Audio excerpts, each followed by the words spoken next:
السلام علیکم ورحمۃ اللہ وبرکاتہ ناظرین، آج کے ہم اس مختصر سی ویڈیو میں جانیں گے کہ کن کن کو زکوٰۃ دے سکتے ہیں اور کن کن کو زکوٰۃ نہیں دے سکتے۔ شرعی فقیر ہونے کے باوجود جن کو زکوٰۃ نہیں دی جا سکتی: ہاشمی، کافر، شوہر، بیوی، غنی کی نابالغ اولاد اور بیٹا، بیٹی، پوتا، پوتی، نواسا، نواسی، باپ، ماں، دادا، دادی، نانا، نانی،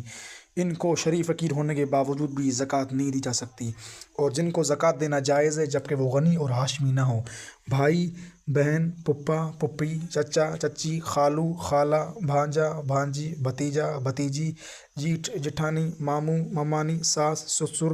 نند، بھاوج، بہو، داماد، ستیلا باپ، ستیلی ماں اور دیور، دیورانی اور بھابھی، اور غنی عورت کی نابالغ اولاد اور غنی کی بالغ اولاد، ان کو شرعی فقیر ہونے کے ان کو زکوٰۃ دینا جائز ہے جبکہ یہ غنی اور ہاشمی نہ ہو۔ جزاک اللہ خیرہ۔ مزید ایسے مسئلے جاننے کے لیے آپ لوگ ہمارے چینل کو سبسکرائب